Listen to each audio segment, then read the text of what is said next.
Grammy Award-winning vocalist Quiana Parler is busy with Ranky Tanky and other projects. Today, I talk one-on-one with her for this edition of Quintin's Close-Ups. And if you haven't already, subscribe to my YouTube channel and like Quintin's Close-Ups on Facebook. Quiana Parler, welcome back to the award-winning Quintin's Close-Ups. Yay! Thank you for having me. Oh, you're very welcome. Obviously, you are a Grammy Award-winning, vocalist. Yeah, God has been good. Yes, yes, indeed. God has been so good to us. Nobody ever we did not expect this. You know, when we went into the studio to make this last album, our intentions were to make good music, to broaden the educational, the spiritual, like everything about all things good and great and amazing about the gala community. Our intentions was never to make an album to win a Grammy, because I feel like, and we all feel like, when you start a process with expectations of winning, which means that's a competition. We're not in this business or started this band to compete with anyone. We had our mission statement was to spread the good news, and because every other culture was being celebrated around the world except the Gullah people, and that I think when you go, and I know for a fact, when you go into something with great intentions, you get back good. So that's where the blessing comes in for us, because our intentions was never to win a Grammy. You've won the Grammy now. What are those expectations? Oh, Lord. Well, now that we've won the Grammy, the expectations for us is to continue spreading the good news of the Gullah community, because it's such a rich culture and history that a lot of people know Kumbaya and Come By Here, Lord, but they don't know that that's from the Gullah community. You know, that's the staple song, and a lot of these songs and nursery rhymes and ring shouts, they all had spiritual meanings of freedom, coded meanings, that our ancestors used. And so we just want to keep spreading that as a educational, but we had to put a more modern twist on it to reach a broader audience. So that's what we did. You talk about the good news, obviously, with the Gullah community. What is that new news about the Gullah community? That they're still thriving, and we're still thriving. All of us have rich history within us, and it wasn't until Clay brought the idea of the band to us and to me. Every day, my entire life has been, we go to church, we sing these songs, we play these games as kids. But it was a way of life. It's everyday life for us. We never thought of it as, this is deeper and bigger than that, because it's embedded in us. It's embedded in our DNA. And so that's what that came from. Like, we want to continue teaching. Like, when we're on the road, we have an educational curriculum that we do have, and we go into the schools and go into the communities, and we teach. Before we perform, we teach. We do symposiums and we do lectures. And I don't think people realize it's bigger than just the music. It's about teaching. So you're not only getting a musical experience and going on a musical journey with us, you're learning at the same time, and it's bringing back memories. It's in someone there that I had one lady say to me. She said, "You touched on every emotion that I had during your show," and that to me is, we're doing the good work. We're doing our work. It's not in vain. So that's where we are with that. What is your educational journey now that you've obviously educated a lot of people about the Gullah community? What is my educational journey? Yes, ma'am. My educational journey is, I'm still learning. We're all still learning. I did something for the CVB, the Charleston Visitors Bureau. That's at the Visitor Center, and we went to see Ann Caldwell at the Circular Church, and I learned so much from Ann and Bill. What's Bill? I can't remember Bill's last name right now. Bill and Maida. that especially and Yes. I'm still learning, and I don't think I will ever stop learning.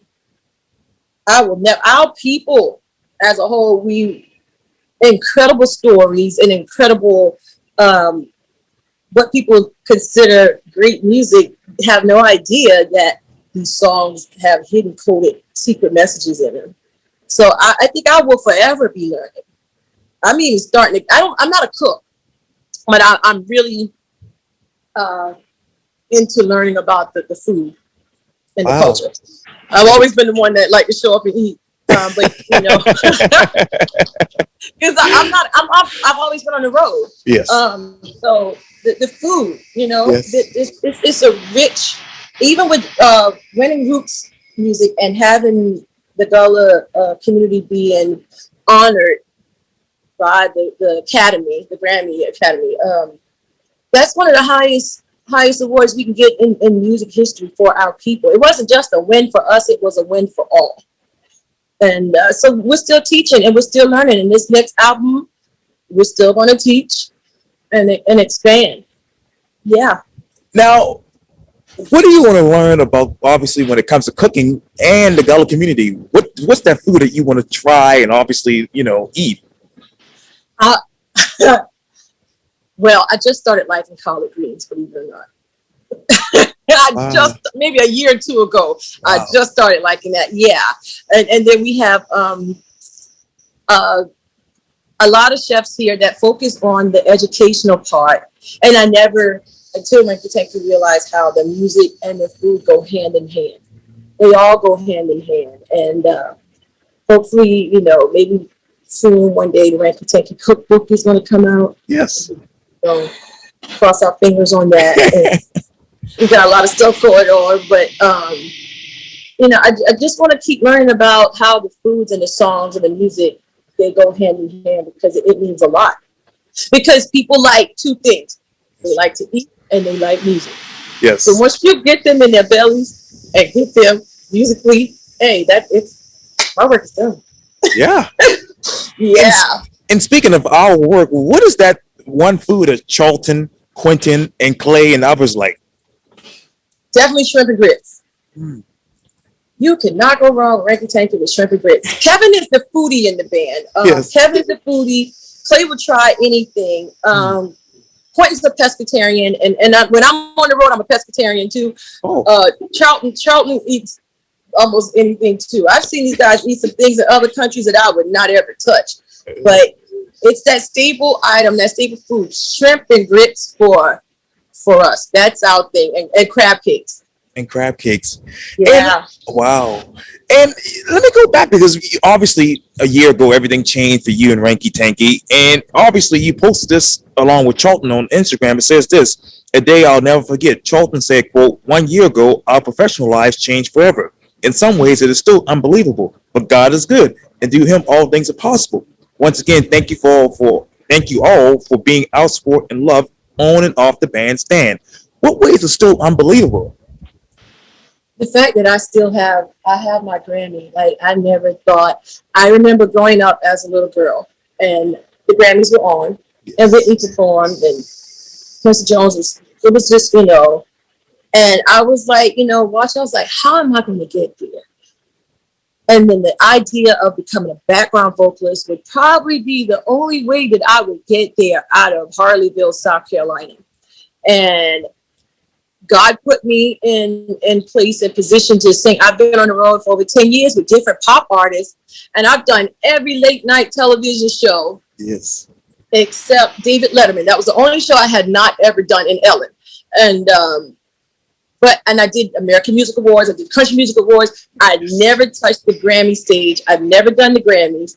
So to come back home years later and win a Grammy with my brothers, like, I started with these guys when I was a teenager. I've known them since I was a teenager. Right. And for us we've all gone off and played in different bands and played together collectively in different bands, to come back together and win a Grammy with them, circle is completed. It's completed. It's all come back around full circle. I would have never thought this in a million years. Never, ever. What is the biggest difference about being on the road now versus many years ago? With Ranky Tanky or versus with COVID? Which one? Oh, Ranky Tanky, yes, ma'am. Ranky Tanky. So as a background artist, I've been out with a lot of artists, and one thing I would say about the artists I've worked with, they always gave us an opportunity to do our solo acts, performances on stage. I've been blessed with that. But now it's all us, and the business side is the hardest side for us because it never stops. The business never stops. The performance side is easy. Performing is so easy. It's the business. But I've learned so much from watching other artists I've been out with. It's helped me. Yes. And I'm glad I can bring that into my Ranky Tanky world. Like, I don't think people know, there's a whole team behind us that people don't see. You know, we have management, we have the publicist, we have the record label. Yes. We have our team, some of us have 2 attorneys. Like, the business never stops. And I pray that it does not. But it's the business side. I don't understand. Well, I always look at my friends, because I'm still good friends with a lot of these artists that I've worked with.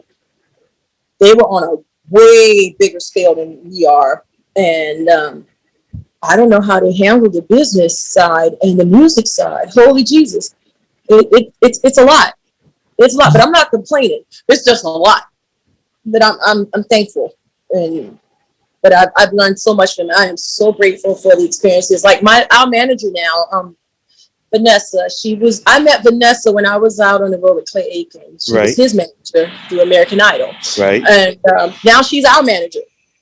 So I'm glad to have been able to, to have her on our team, and even our attorney, I met him through Clay as well. So it's been a blessing to bring people on board and who wanted to work with us as well, that I'm comfortable with and that I trust, because this music business they can eat you up, chew you up, spit you out. So we've been really blessed that we haven't ran into vultures, so that's what I've learned from being on the road with other artists, how to protect yourself. Yeah. That means a lot. Now, what is your secret to, obviously you can't avoid it, but what is your secret to staying afloat and staying away from being chewed up and being spit back out? God's favor. Yeah.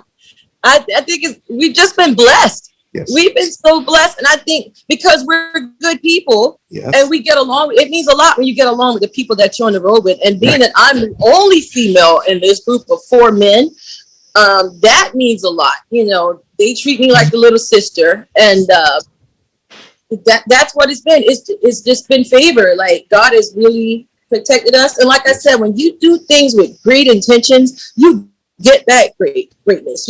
So that's all I can say about that. It's been a blessing. When it comes to the business, obviously you want to learn more about that. What exactly do you want to learn about business next? The music industry has changed, and it's all about branding and starting other businesses within the music business. That's what I want to learn, how to grow a business within the business, because I think everybody's learned from this past pandemic that you have to have other things going on in order to sustain your life financially. Right. And we've done well. I have no complaints, but you can never stop learning about business. There's always room to go, because the industry has changed because of COVID. So everybody's learning, virtual life, virtual performances. Like, we're still learning, We've even flown to different states and filmed virtual performances that won't air. Hold on, let me let him go upstairs. Okay, he went. We've even flown to different states and performed virtual performances that hasn't even aired yet. So pretending that there's a big audience in front of us when it's just a few cameras, that's a whole nother learning experience, because you got to give 110%. Yes. Just like you're sitting at home watching, and we know nobody's watching on the other end yet, but we still gotta drive it as if we're in a stadium or a big audience. Yeah, so we're still learning the ins and outs. Yeah. And what business that you want to establish and still be able to maintain your music career and stay with Ranky Tanky? Well, right now I'm working on opening up a music performance school here. Yeah, I think that's where I want to be, teaching a lot of artists the performance side of it. That's where my heart is right now. Vocal lessons, that's great. That's not my thing. But vocal performance is a whole nother world. So that's what I'm going to focus on, and I want to get into.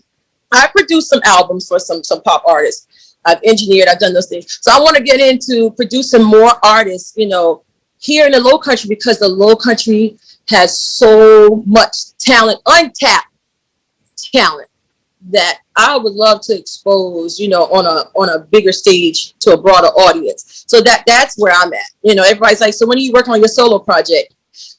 I can always do that. I want to focus on the talent that we have here, because there's so many talented people. We meet so many people on the road who has family in the Low Country or who used to live here, and they left Charleston and their careers, you know, took off. Right. So I want to tap into the people here who doesn't have an outlet. You know, the internet is great. Streams is all about streams, but performing is a whole nother world. You can sing, sure, great. You can sing, you can rap, you can dance. But the performing aspect is a whole nother world that I want to tap into, the artistry side. Yeah. More like, artist development. Right. That's what I want to focus on. Yeah. Is there that somebody here in the Low Country that resembles you as a music artist? No.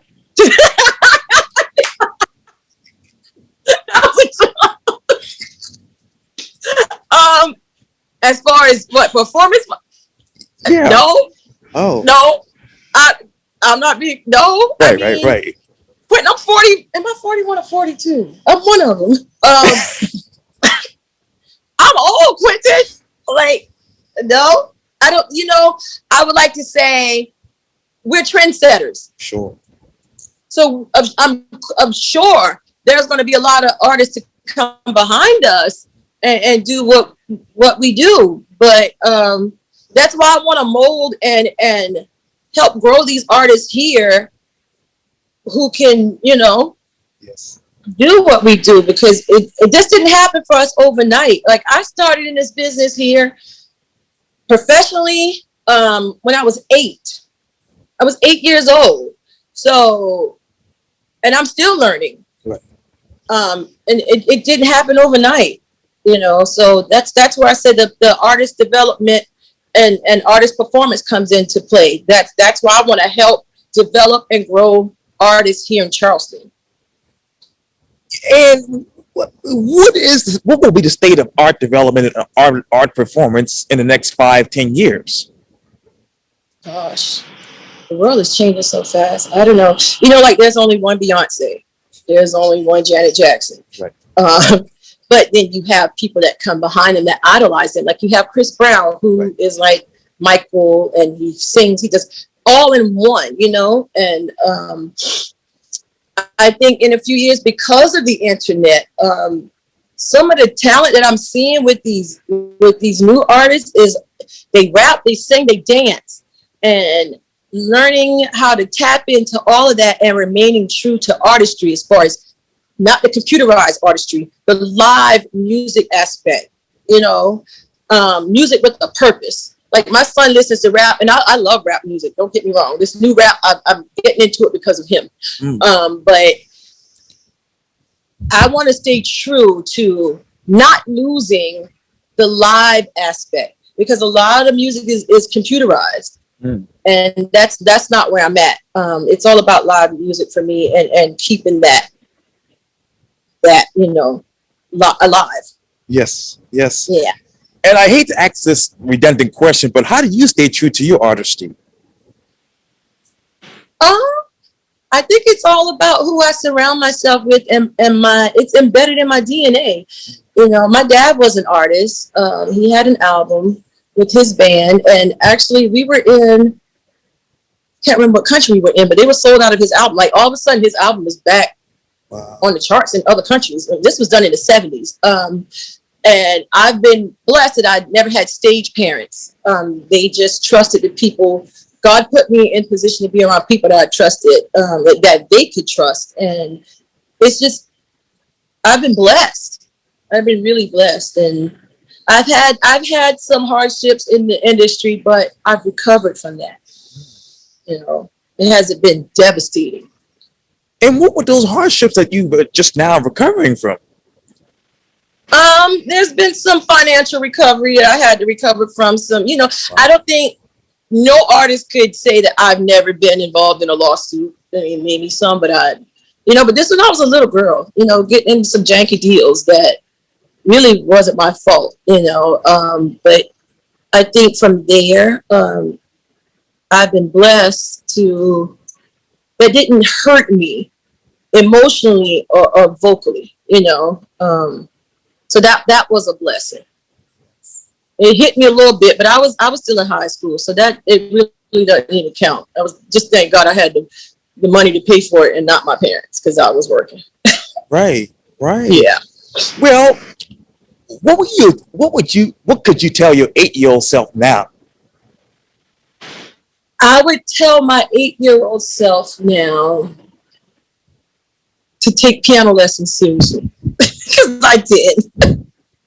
That's one of the biggest regrets I have, not taking piano lessons seriously. Yeah, and yeah, that's my biggest regret. That's one of my biggest regrets. Yeah. Let me ask you this, because obviously you all came back onto the national spotlight just a couple of weeks ago for the inauguration. In Charleston-based Ranky Tanky announced the band will be performing as a part of the Biden-Harris official inauguration events. And obviously, Ranky Tanky was featured as a part of the Biden-Harris We Are One event, celebrating the inauguration of President Joe Biden and Vice President Kamala Harris. Let me ask you this. Ranky Tanky. How is Ranky Tanky won musically after this event?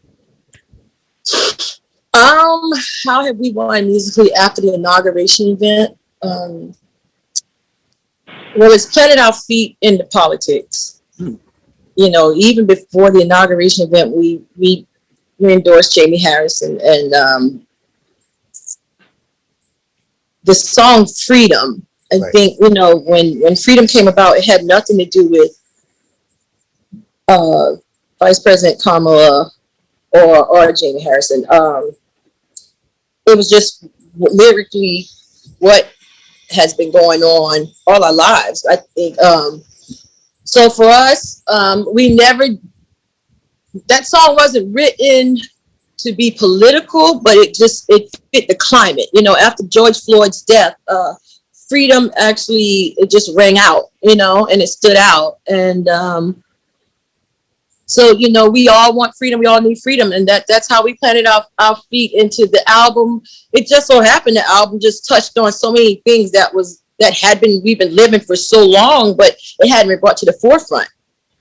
So by planting our feet with the inauguration, we're all supporters, and we all want equality. Be it personal, spiritual, we just want freedom to just get along, be free, just human race, and mankind, peace, harmony. So I think for us, that's what the biggest thing is, for all of us living together as one, united in harmony. This might be a complicated, maybe a silly question, but how can you be free musically? We're free musically because we can sing songs like that now.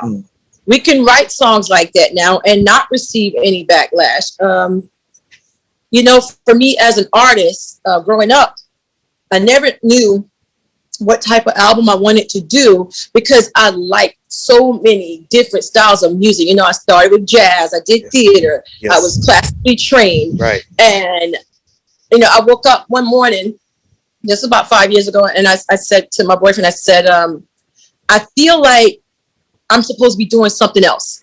I don't know what it is, but I feel like there's something bigger in me to get my message across. And then Clay called with the, do you want to be in our band? And, he explained the whole gullet, how it's not being talked about overseas and around the world, because he's toured the world. And once we started working on this album, it wasn't until the second album I was like, this is where I'm supposed to be, because I can sing everything in one, and not sing about breakups, not singing about heartbreak, not singing about negative stuff, but singing about positive stuff to reach a broader audience that everybody can relate to. I don't care what religion you practice, who you are, what color you are.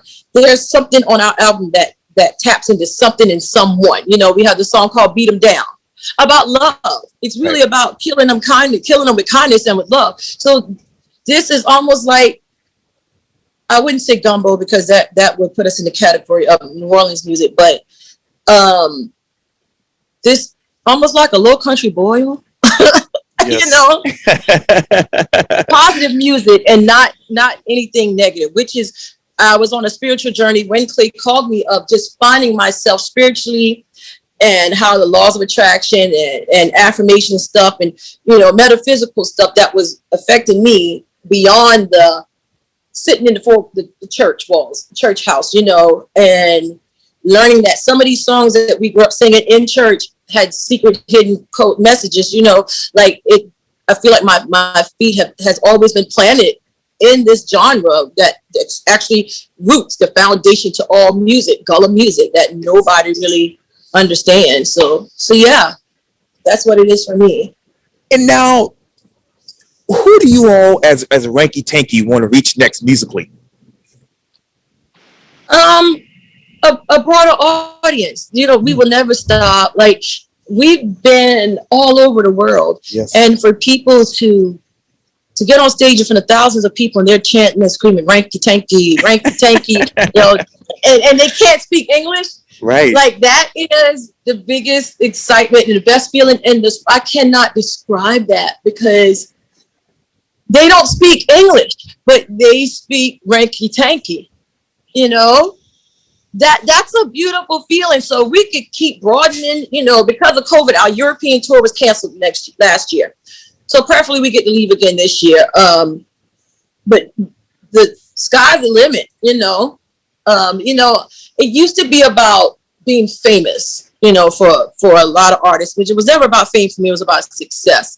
Success to me, and for me, is people chanting and knowing Ranky Tanky before we get there, and ready to see us and making us feel like rock stars, overseas. Like, it's a beautiful feeling. We've been to Spain. We wasn't even in Spain for 48 hours. We're in and out. And that's a great feeling, knowing that we're chanting Ranky Tanky.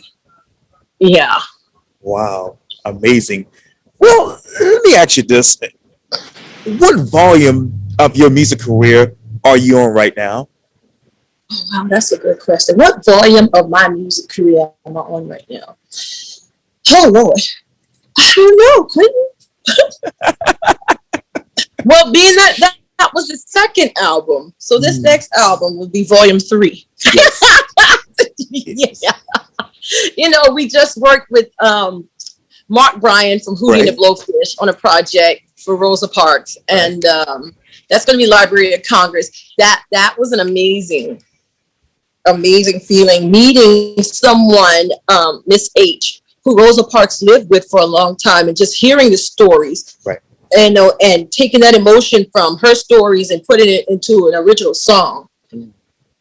That right there is, we're climbing and we're doing the work. Like, you will see Ranky Tanky's name on an album with this artist, that artist, Smokey Robinson, Jennifer Hudson, like Aretha Franklin, rest in peace. And so we're still climbing and growing. That is so amazing. Yes, that's amazing. It's a blessing. It really is. Blessing. Absolutely. Absolutely. Well, Grammy Award-winning vocalist Quiana Parler, thank you so much for your time. And again, welcome back to Quintin's Close-Ups. Thank you, Quintin.